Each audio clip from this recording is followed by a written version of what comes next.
नमस्कार, आप देख रहे हैं स्वराज एक्सप्रेस। मैं हूं आपके साथ बुशरा। सीधे लिए चलते हैं आपको भोपाल, जहां भोपाल में केंद्रीय वित्त मंत्री निर्मला सीतारमण की प्रेस कॉन्फ्रेंस चल रही है। इंटरेस्ट रेट ज्यादा था मगर उस समय भी कर्जा लेना पड़ा, और अभी कम रेट में अगर कर्जा मिल रही है, गवर्नेंस में आप एक विषय भी देखना चाहिए कि ज्यादा इंटरेस्ट देने वाले कर्ज को कम करें और कम इंटरेस्ट जब मिल रही है कर्ज लें और उसको मिटाएं और आगे लेके चलें।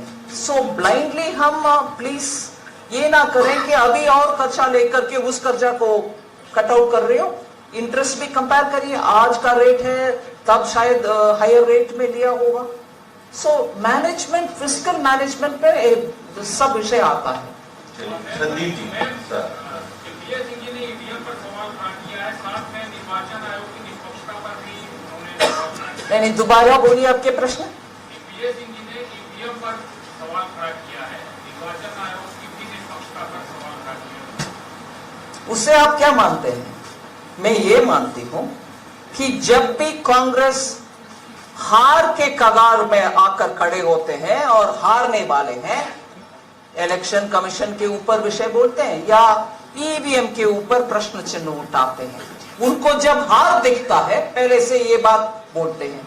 जीत हुई हिमाचल में, तब ईसी और इलेक्शन कमीशन और ईवीएम टिकता, अभी बोलने लगे हैं तो विषय यही है कि हार दिख रही है उनको, हारने वाले हैं वो।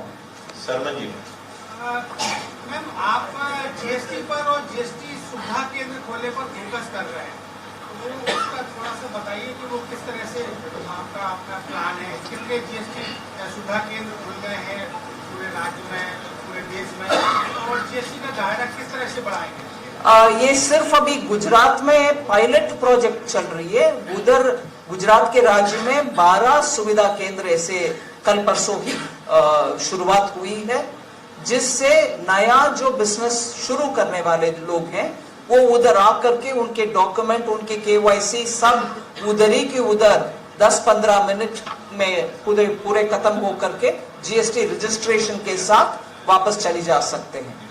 ये सुविधा इसीलिए करना आवश्यक मैं मानती हूँ, नहीं तो ऑफिसर्स को हर क्षेत्र में उनके अपने नया ऑफिस में जाकर इंस्पेक्ट करके उसके बाद आकर के डॉक्यूमेंट सब वेरीफाई करने के बाद 1 महीने के बाद रजिस्ट्रेशन मिलता था। अभी इस सुविधा केंद्र की वजह से 15 मिनट के अंदर सुविधा रजिस्ट्रेशन का मिल रही है। ये देश भर कब होगा, क्या होगा, उसका विवरण बाद में बोलूंगी, मगर अभी पायलट प्रोजेक्ट गुजरात में। भारत का जो विदेशी मुद्रा कोष है उसके घटने का क्या कारण बनती है, और जो रुपया है, आपको लगता है कभी भारत का जो रुपया है अमेरिकी डॉलर को कभी पीछे छोड़ पाएगा? ये आज हमारे फॉरेन एक्सचेंज रिजर्व सबसे हाईएस्ट लेवल पर है। इसमें इस महीना थोड़ा कम हुई, अगले महीना थोड़ा ज्यादा हुई। ये छोटा महीने का आंकड़ा अगर आप देखेंगे, थोड़ा कम होना ज्यादा होना ये सब होगा, मगर पिछले 2-3 साल में we are maintaining it at around $600 billion. ये सबसे भारत के चरित्र में हाईएस्ट लेवल में अभी स्टडी रह रही है। शैलेंद्र जी, न्यूज़ 18। आपने काफी स्कीम बताई जो मध्य प्रदेश में महिलाओं को लेकर बहुत अच्छी स्कीम्स भी चल रही है, लेकिन एक बात देखने में आती है, जब भी एनसीआरबी के आंकड़े आते हैं तो मध्य प्रदेश कहीं ना कहीं अव्वल नंबर पर आता है कुछ मामलों में। तो कहीं ना कहीं ऐसा लगता है कि इतनी अच्छी स्कीम्स है लेकिन कुछ सामाजिक जागरूकता की कमी रह गई है, कुछ लगता है ऐसा? नहीं, सामाजिक जागरूकता पूरे देश में महिला के ऊपर अच्छा होना ही चाहिए। इस देश में अच्छा परंपरा है, महिला को देवता रूप में देखने वाले हमारे सिविलाइजेशन है, मगर अभी क्राइम एक आध विषय के ऊपर ज्यादा अगर हो रही है, इसका देश भर में जागरूकता पैदा करना आवश्यक है। इस तरीके से एलपीजी और गैस, पेट्रोल, डीजल को लेकर के बात होती है कि रेट बहुत बढ़ गए हैं।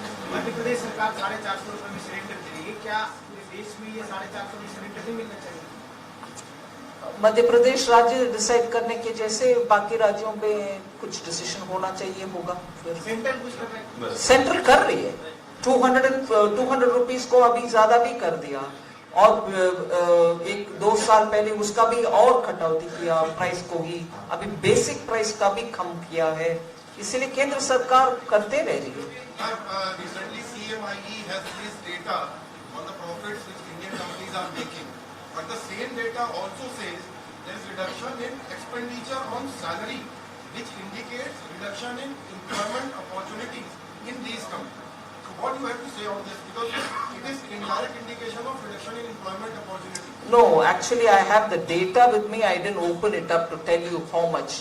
EPFO alone has seen net increase in employment. One. Second, companies and their salary structure is up to their business model. Who decides how much has to be paid for a category of workers is entirely their business. That is a business planning. But overall in the country, there has been increase in employment, particularly government employment. Bharat में प्रधानमंत्री जी के द्वारा जो रोजगार अभियान जारी है, हर महीना सेंट्रल गवर्नमेंट में एम्प्लॉयमेंट भर्ती हो रही है। So there is actually a net increase every month in terms of jobs. विवाद।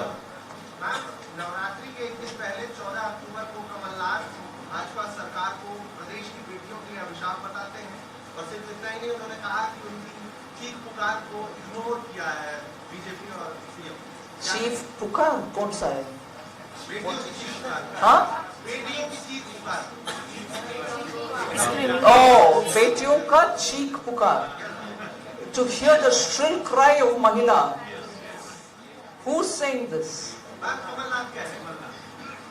जो चीफ मिनिस्टर फॉर्मर सिखों के महिला के पुकार को एक बार सुन लें। सिखों का 1984 के दंगा के बाद महिला, जिनके पति, जिनके पिता, जिनके भाई खोने के बाद उस महिला, उन महिलाओं को पुकार है, उनको सुनना चाहिए। योगेंद्र जी। मैम, महुआ कोइत्रा के मामले में सीबीआई को ऑर्डर कर दिया गया है, लेकिन महुआ कोइत्रा का एलिगेशन लगाया है कि this is complete dictatorship being done by the central government. Sorry, थोड़ा माइक ना होने के कारण हल्का सुन रही है।